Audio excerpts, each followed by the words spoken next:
बिस्मिल्लाहिर्रहमानिर्रहीम। To the point में मैं हूँ साजिद हुसैन। मजबूत मुस्तहकम पाकिस्तान पर हम बात करते हैं। कैसे मुल्क मिल्लत की तामीर और तरक्की में अपना किरदार अदा करना है। मुल्क मिल्लत की तरक्की का सफ़र जारी है। दूसरी जानब ख़ित्ते में बड़ी परेशानियाँ हैं, जंगी मामलात हैं।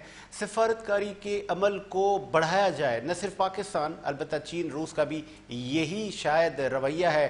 लेकिन वजह क्या है कि आलमी ताकतें इस इशू को हल करने में नाकाम है। अक़वाम मुत्तहिदा, पाकिस्तान, दीगर ममालिक कोशिश कर रहे हैं कि किसी तरह फिर इस्लामाबाद टॉक्स की तरह इन दोनों ममालिक को बिठाया जाए और ये मामलात ख़ित्ते में कम किए जाएं। अगर ये मामलात बढ़ते हैं तो क्या एनर्जी क्राइसिस बढ़ेगा और न सिर्फ मिडल ईस्ट कंट्रीज़, पाकिस्तान पर इसके असरात क्या होंगे। आज हम इस पर बात करेंगे और बात करेंगे वफाकी हुकूमत की मौजूदा फ़ॉरेन पॉलिसी से लेके खिते की सूरत पर वफाकी हुकूमत ने कितनी तैयारी की है। बात करने के लिए इस वक्त हमारे साथ मौजूद है साबिक सफ़ीर पाकिस्तान अली सरवर नकवी साहब ने हमें ज्वाइन किया है। सर खुश आमदीद कहेंगे। सर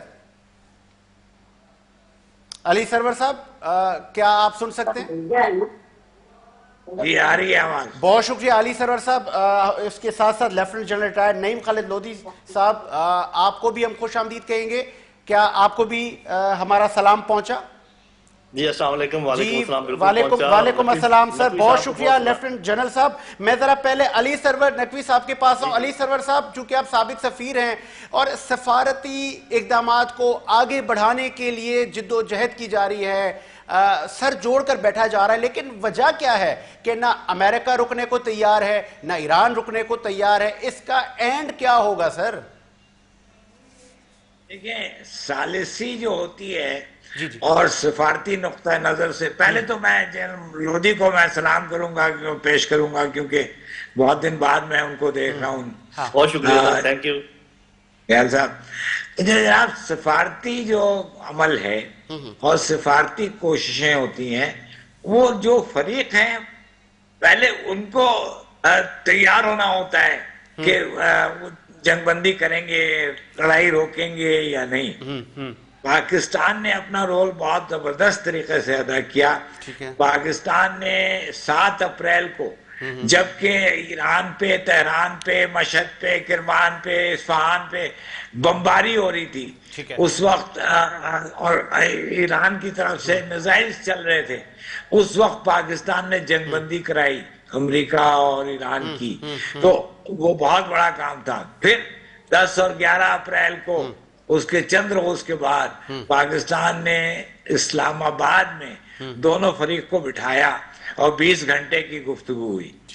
उसके बाद अप्रैल, मई, जून तक जितनी भी जंगबंदी की तौसी हो सकती थी वो पाकिस्तान कराता रहा। और फिर finally Islamabad memorandum of understanding या मुफाहमती याददाश्त पे दस्तखत हुई। तो पाकिस्तान ने बहुत अहम रोल अदा किया। लेकिन अब जब तक अमेरिका और ईरान तैयार ना हो जंगबंदी के लिए, लड़ाई रोकने के लिए, तो उसमें हम क्या कर सकते हैं? हम इंतजार करते हैं कि जब वो लोग इस बात पे आमादा होंगे तभी वो कोई बात आगे बढ़ेगी। तो पाकिस्तान अभी भी अपनी कोशिशें करता जा रहा है और अब अल्लाह से दुआ है कि ये इस खित्ते के अमन इस्तेहकाम के खातिर, इस पाकिस्तान की अपनी सालमियत के खातिर, इस खित्ते के बाकी ममालिक के खातिर अल्लाह ताला यहाँ पे लड़ाई रोक दे।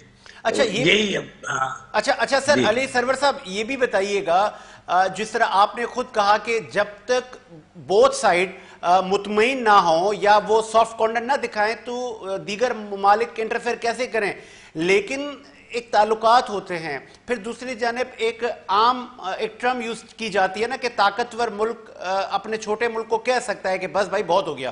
तो कोई ऐसा नहीं है क्या? मुस्लिम उम्मा में कोई ऐसा नहीं है जो ईरान को समझाए या अमेरिका को कोई नहीं समझा सकता कि बस भाई बहुत हो गया, आपकी इस लड़ाई की वजह से इकोनॉमिक क्राइसिस आ रहा है, एनर्जी क्राइसिस आ रहा है, खित्ता मुतहमिल नहीं है? या खित्ते के जो इलाकाई ममालिक हैं, जैसे कि सऊदी अरब है, मिस्र है, तुर्की है और पाकिस्तान, जाहिर पाकिस्तान भी है, तो ये सारे ममालिक मिलकर कोशा हैं कि लड़ाई रुके, और अमेरिका को भी अप्रोच किया जा रहा है और ईरान को भी। पाकिस्तान एक बड़े इस वक्त मैं ये भी कहता चलूं कि पाकिस्तान इस वक्त एक बहुत ही बहुत ही की रोल में अपने को पा रहा है, क्योंकि पाकिस्तान सलामती काउंसिल के जो 5 परमानेंट मेंबर हैं मुस्तकिल मंदूब, उनके सारे मुल्कों से पाकिस्तान के अच्छे ताल्लुकात हैं। ये कोई और मुल्क ऐसा नहीं है। रूस, चीन, बरतानिया, फ्रांस और अमेरिका सबसे पाकिस्तान के अच्छे ताल्लुकात हैं। पाकिस्तान खुद इस वक्त सलामती काउंसिल का मेंबर है। तो पाकिस्तान एक ऐसे फॉर्चुनेट पोजीशन में है कि पाकिस्तान पे दोनों मुल्कों का एतबार है, ईरान का भी और अमेरिका का भी। और हम इस वजह से सेंट्रल रोल अदा कर रहे हैं। अच्छा, अब कोई और मुल्क का आपने पूछा, तो कोशिश तो हर तरफ से हो रही है, और मेरी इतना यह है कि बाकी ममालिक भी कोशा हैं, लेकिन अब अमेरिका, वो बहाना उसका यह है कि ईरान ने हमले किए थे 2 टैंकर्स के ऊपर होर्मुज में, तो उसकी वजह से अमेरिका ने बमबारी शुरू कर दी, और बहुत सख्त बमबारी, 7वीं रात है आज कि बमबारी ईरान पे जो हो रही है। और ठीक है, काफी तबाही मची। ठीक है अली सरवर साहब, ठीक है, कथा कलामी के लिए माजरत। आप लेकिन ईरान डटा हुआ है। ओके, आप हमारे साथ ही रहिए शो में। लेफ्टिनेंट जनरल नईम खालिद लोधी साहब से पूछूं। सर, नईम साहब, जनरल साहब, ये बताइएगा कि ईरान मुसलसल डिफेंस कर रहा है, हमले हो रहे हैं, फिर उसका जवाब दे रहा है, ईरान की दिफाई सलाहियत कितनी रह गई है? जी, बहुत शुक्रिया। पहले मैं एक चीज क्लियर करना चाहूंगा कि अक्सर जब भी हम बातचीत कर रहे हैं ना ये होर्मुज के मामले में, तो बहुत सारे लोग, बहुत सारे मुल्क भी, कुछ हमारे भाई भी उंगली उठाते हैं ईरान के ऊपर कि इतना अच्छा मामला चल रहा था, क्यों उन्होंने ये काम किया। तो पहले हमें ये जरूर देखना है कि असल खिलाफ वर्जी मुआहदे की शुरू कहाँ से होती है और कौन कर रहा है। ठीक है, आपको पता है कि मुआहदे की पहली शिक में था कि हर तरफ जंग बंदी होगी, इंक्लूडिंग लेबनान। तो लेबनान में क्या हो रहा है? इसराइल बिल्कुल बाज नहीं आ रहा, लगातार वहां पर पेशकदमी भी कर रहा है, बमबारी भी कर रहा है। बल्कि गाजा में अब इसने कहा कि 70% गाजा के ऊपर हम कब्जा कर लेंगे। उसके अलावा जो वेस्ट बैंक है वहां पर अपने लोगों को और वहां पर घर बनाने के वो दे रहा है, लाइसेंसेस दे रहा है। तो और अमेरिका उसको नहीं रोक रहा। तो पहली बात तो ये सबको क्लियर होनी चाहिए कि असल खिलाफ वर्जी पहले शिक्की हो रही है इसराइल और अमेरिका की तरफ से। ये पहली बात है। ठीक है। दूसरी बात यह है कि ईरान, जब ये 14 निकात आए थे, तो ईरान ने ये क्लैरिफाई किया था कि हम 60 दिन के लिए कोई पैसा या फीस नहीं लेंगे, लेकिन तमाम जहाज हमारे साथ कोऑर्डिनेशन के पास जाएंगे। इसमें क्या मुश्किल है? आपने गुजरते वक्त कहना है ईरानियों को कि जी मैं ये फलाना जहाज है, ये मेरा नंबर है, मैं गुजर रहा हूँ। ना उन्होंने पैसे लेने, ना कुछ कहना है। हाँ। इसका मतलब जानबूझ के कोई शरारत हो रही है ना। ठीक है। कोई जान के ये काम करना चाह रहा है ना। और फिर एक चीज और आप ध्यान में रखिए कि जो राय आमा है दोनों मुल्कों की, अमेरिका में भी कुछ ऐसी आवाजें उठी हैं, ट्रंप को कहा यार क्या तुमने जंग शुरू की थी, क्या हासिल कर लिया तुमने, ठीक है ना। और इधर से जब ये खामनाई साहब के जज्बे खाकी मुख्तलिफ शहरों में जा रहा था, तो जो लोग उमड़ कर आए थे वो क्या डिमांड कर रहे थे? वो भी जंग बंद करने की बात नहीं कर रहे थे। तो ये जब हुकूमतें होती हैं तो उनके ऊपर कुछ प्रेशर्स होते हैं। ठीक है। एक और बात बड़ी अहम है कि जो असल नुक्ता है, नुक्ते हैं 2 जिनके ऊपर सारी बातचीत होनी है जब टेबल पर आनी है, वो एक तो ईरान के न्यूक्लियर मामलात हैं। ठीक है। और दूसरा जो अमेरिका ने उनके ऊपर पाबंदियां लगाई हैं वो है इनका आपस में लेन देन होना है। ओके। तो अब अगर ऐसा हो कि अमेरिका और इसराइल के हाथ में तो लेबनान का कार्ड हो जब वो आए बैठे टेबल के ऊपर, और ईरान के पास कुछ भी ना हो, तो ईरानियों ने सोचा होगा एक कार्ड तो हमारे पास भी होना चाहिए ना, ताकि वहां पर हम बराबरी के बैठ के बात तो कर सकें। तो उन्होंने हुर्मुज का कार्ड पकड़ लिया है क्योंकि वहां पर उनकी चलती है। तो जब तक इसराइल लेबनान में जंगबंदी ना करे और बाकी जगहों पे जंगबंदी ना करे, उस वक्त तक वो वॉयलेट कर रहा है। ठीक है। शिक को। इसलिए हम ईरान को बिल्कुल दोष नहीं दे सकते कि वो ये क्यों कर रहे हैं और कैसे कर रहे हैं। उन्होंने जवाब भी देना है।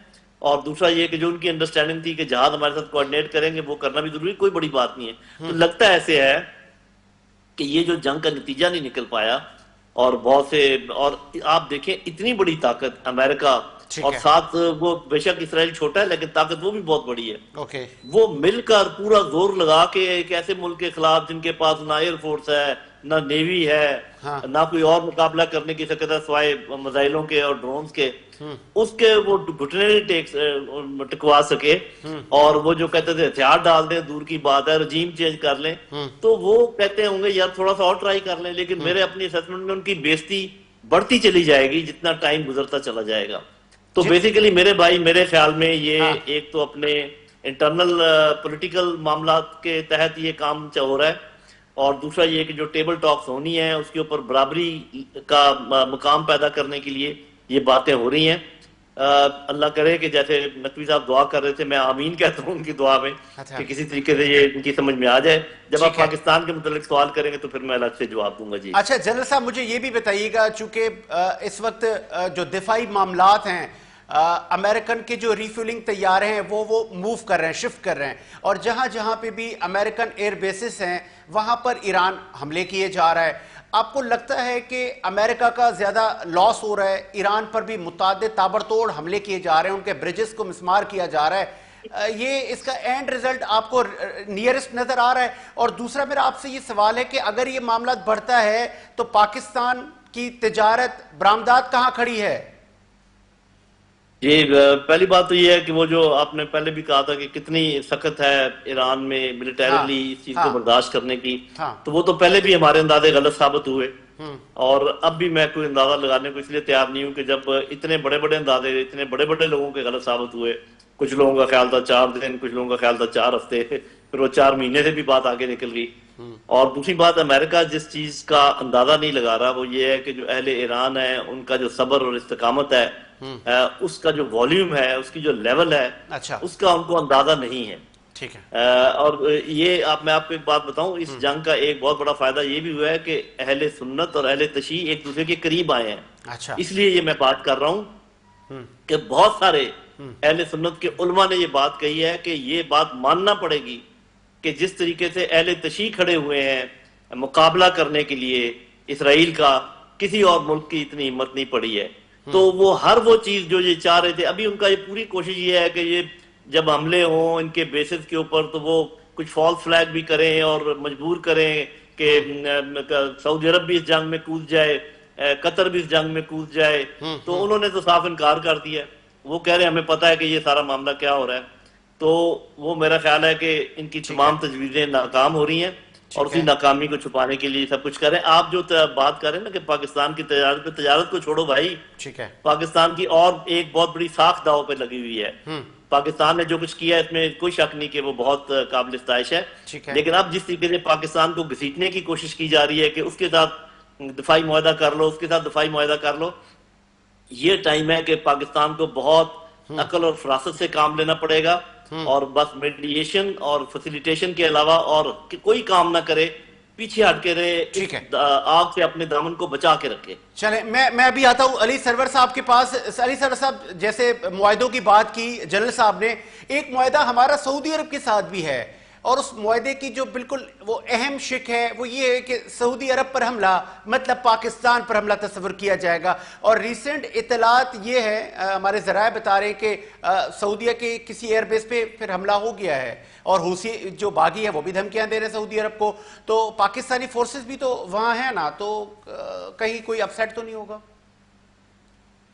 ये बड़ा पेचीदा मसला है, क्योंकि प्रिंस सुल्तान बेस पे मैंने जो न्यूज में देखा है वहां पे हमला हुआ है। हाँ। अब बात यह है कि देखिए, अव्वल तो मैं ये बताऊं कि सऊदी अरब और पाकिस्तान के दरमियान जो मुआहदा है, अच्छा, वो इसलिए है कि पाकिस्तान के फौजी दस्ते वहां पे पहले से मौजूद हैं, और सऊदी अरब अकेला मुल्क है जहां पाकिस्तानी ट्रूप डिप्लॉयमेंट बहुत सालों से है। वो क्यों है?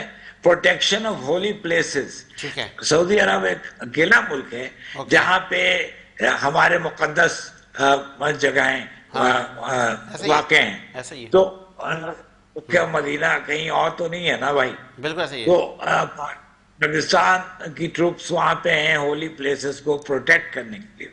और पाकिस्तान वहां पे बहुत सालों से मौजूद है।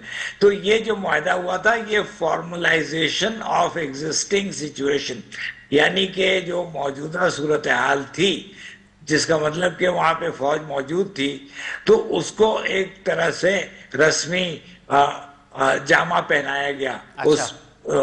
उस हकीकत को, तो वो एक अलग चीज है। लेकिन मैं जनरल साहब से एग्री करता हूं कि बाकी हमें और मुल्कों के साथ बड़े गौर से और सोच विचार के बाद कुछ करना चाहिए, क्योंकि हम हर तरफ खींचे जाएंगे और बाद में हमारे लिए वो मसले खड़े होंगे।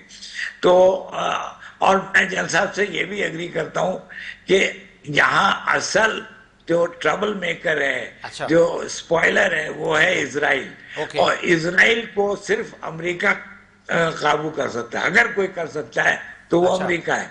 अगर सदर ट्रम्प इजराइल के ऊपर अपना जोर उसी तरह डालें जैसे कि वो बाज़ वक्त डालते हैं, तो इजराइल फिर रुकेगा।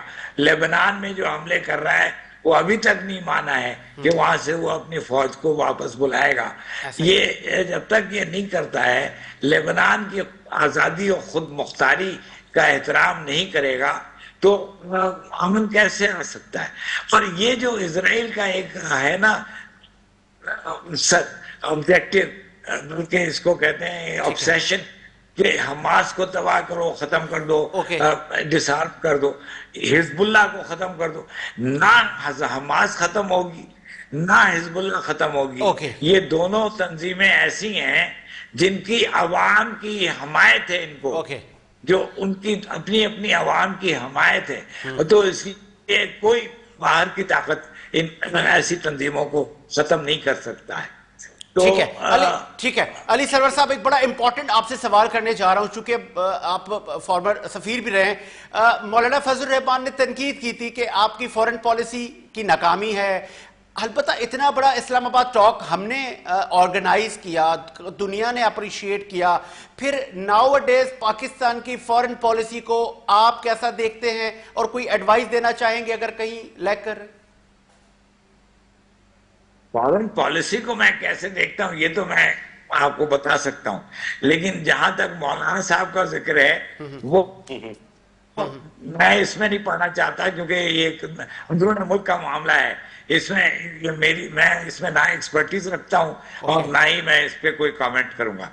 जहां तक फॉरेन पॉलिसी का मामला है, वो बिल्कुल दुरुस्त है कि फॉरेन पॉलिसी हमारी मैं तो समझता हूं सही जा रही है, और वो इस वजह से कि आपके पास ट्रेंड कार्डर्स हैं। हम लोग 20 से 25 साल के उम्र के दरमियान हम सब फॉरेन सर्विस में आते हैं, 20-25 साल के बाद सफीर बनते हैं, तो एक लाइफ टाइम ऑफ एक्सपीरियंस हमारे पास होता है।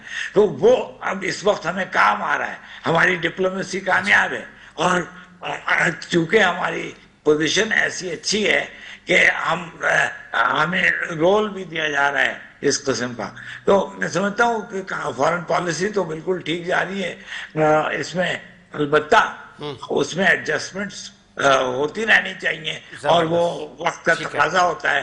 हर दिन कुछ चेंज ऐसी आती है जिसमें कि आपको उसको देखना पड़ता है। तो ये it's an ongoing process, it's a work, it's a very sort of dynamic process. चले मैं जनरल साहब जो खिते की पड़ोसी ममालिक है, स्पेशल रूस और चीन की बड़ी कहते हैं ना कि अंदर से वेपन दिए जा रहे हैं, ट्रेड भी चल रहा है, अमेरिका की पाबंदियों के बावजूद ईरान सरवाइव कर रहा है, तो उसके जो नेबरहुड कंट्रीज हैं उनके साथ अच्छे ताल्लुकात हैं। तो ये जो नेबरहुड कंट्रीज हैं, क्या ये क्यों नहीं आ रही फ्रंट पर कि भाई बस अब बहुत हो गया? वजह क्या है? देखिए, बात यह है कि जो मुल्क लड़ाई लड़ रहे हों, जिनका खून बह रहा हो, और वो अपना इंटरेस्ट बाकी नेबर वाले मुल्कों से बेहतर समझते हों, तो फिर नेबर्स के भी एक लिमिट होती है ना, कि वो क्या कह सकते हैं और क्या नहीं कह सकते। मिसाल के तौर पे अगर दो भाइयों में झगड़ा हो या दो अच्छा। अशखास में झगड़ा हो पैसे का, हाँ। और साथ वाला बंदा आके कहे कि यार तुम छोड़ दो पैसे, ये लड़ाई बंद करो, तो वो तो उसको पता है ना कि वो किस लिए लड़ रहा है। तो ईरान की जो लड़ाई के मकासद हैं, अपने आप को बचाने के जो मकासद हैं, और जो उनके ऊपर बार बार हमले होते हैं, उनके लिए पक्का सिक्का बंद को इंतजाम करने के मकासद हैं, ओके। वो तो उनसे नहीं हटेंगे। ठीक उन्होंने है। इतना खून बहा दिया अपना, उन्होंने इतना अपना आप देखें तबाही करवा ली, तो ये तो नहीं हो सकता कि तबाही के बाद हम कहें चलो यार छोड़ दो भाई हो, ऐसे नहीं होता। वो अपना इंटरेस्ट देखेंगे, और बस हमें ये कि तरगीब देते रहना चाहिए जितनी भी साइडें इसमें इन्वॉल्व हैं, और इतना इन एक्सट्रिकेबली जिसको कहते हैं इन्वॉल्व नहीं होना चाहिए कि वो ऐसे हमें लगे कि हम किसी को पुश कर रहे हैं या किसी को तरगीब से ज्यादा बात कर रहे हैं। वो मेरा ख्याल है नहीं होनी चाहिए। बाकी फॉरेन पॉलिसी की आपने बात की, साहब जरा एक्सपर्ट तो नकवी साहब ही हैं, उन्होंने जैसे कह दिया बिल्कुल दुरुस्त है। मैं सिर्फ इतना कहता हूँ कि इंडिकेटर्स होते हैं फॉरेन पॉलिसी के, वो मैं आपको बता देता हूँ। एक तो आपके अपने हमसाया मुल्कों के साथ कैसे ताल्लुकात हैं, एक बड़ा इंडिकेटर है आपकी फॉरेन पॉलिसी का। ठीक है। तो जब आप कामयाब फॉरेन पॉलिसी कहते हैं या नाकाम कहते हैं, तो आपको वो ध्यान में रखना पड़ता है कि जिनके साथ हमारे हालात ठीक हो भी सकते थे, क्या वो हैं हुए हैं या नहीं हुए हैं। दूसरी बात यह है कि जब आप फॉरेन पॉलिसी, अच्छी फॉरेन पॉलिसी ही बाकी मुल्कों को तरगीब देती है कि आपके मुल्क में आकर वो इन्वेस्ट करें। ओके। साफ जरा इसमें लॉ ऑर्डर वाला अंदरूनी मामला भी है। अगर वो भी ना हो रहा हो, अगर आपके इर्द गिर्द के लोगों से ताल्लुकात भी इतने अच्छे ना हो, और भी खदशात हों, तो मेरा ख्याल है कि रिव्यू करने की जरूरत तो है। बहरहाल चूंकि एक्सपर्ट मैं नहीं हूँ, वो नकवी साहब हैं, वो कहते हैं ठीक चल रही है, मैं समझता हूँ रिव्यू की जरूरत है जी। अच्छा, ये भी बताइएगा जनरल साहब, एक बड़ा इंपॉर्टेंट ये है कि पाकिस्तान की अवाम जब जब स्ट्रेट ऑफ हार्मुज बंद होता है, जब कशीदगी बढ़ती है, तो हमारी हुकूमत की तरफ से एक प्रेस कॉन्फ्रेंस भी आ जाती है। फिर एक रिसेंटली एक डेवलपमेंट ये हुई कि पेट्रोल के प्राइसेस डेली बुनियादों पर चेंज होंगे, उस पर फिर एक बड़ा परेशानी थी। फिर कुछ हमारे यूट्यूबर्स हजरात उसमें वैल्यू ऐड करते हैं, वो कहते हैं जी 15 दिन का पेट्रोल हो गया, रह गया है, 10 दिन का रह गया है, मायूसी फैलाते हैं। आपका तजिया क्या कहता है? पाकिस्तान क्या ये फेस करेगा क्राइसिस, या कि जिस तरह पहले स्मार्ट खेला था हम लोगों ने ऐसे ही खेलेंगे? देखें, बात यह है कि क्राइसिस तो पूरी दुनिया फेस करेगी, सिर्फ पाकिस्तान नहीं करेगा, और पाकिस्तान कोई एक्सेप्शन नहीं है। मतलब ये नहीं हो सकता कि आप कहें कि पाकिस्तान में तो कोई प्रॉब्लम ना पैदा हो, दुनिया में होता रहे तो होता रहे। ये बहुत मुश्किल बात है। अलबत्ता मेरा अपना ख्याल ये है कि पाकिस्तान को अब तक ये लीवरेज हासिल कर लेनी चाहिए थी किसी न किसी तरीके से, कि वो ईरान के थ्रू अपना तेल और गैस लाना शुरू कर दे। उसमें थोड़ी सी इन्होंने कोशिश भी की है, लेकिन फिर बीएलए वालों की तरफ से जिस तरह के हमले हुए हैं, और ये भी मैं बता दूं, ये बीएलए और टीटीपी और इस किस्म के जितने मसाइल हैं, ये भी फॉरेन पॉलिसी का हिस्सा है एक तरीके से। ये सिर्फ सिक्योरिटी से रिलेटेड मामला नहीं है, इनका ताल्लुक भी फॉरेन पॉलिसी। इनके पीछे जो इंटेलिजेंस एजेंसीज हैं, उनमें कुछ हमारे दोस्त ममालिक भी, सो कॉल्ड दोस्त ममालिक भी हैं, तो ये भी उसका हिस्सा एक तरीके से बनता है। तो मेरा ख्याल ये है कि हमें कम अज कम, अगर आपने कोई अचीवमेंट की है, लेट अस से मिलिट्री के मैदान में या डिप्लोमेसी के मैदान में, और मैं बहुत शाबाश देता हूं अपने फॉरेन ऑफिस को कि डिप्लोमेसी के मैदान में जो कुछ उन्होंने हासिल किया, जब तक इसका हासिल वसूल अवाम तक ना पहुंचे, उस वक्त तक ये आनिया जानिया बेसूद है। क्योंकि जो सुप्रीम नेशनल इंटरेस्ट है किसी भी कंट्री का, वो है welfare and well being of the people of that country.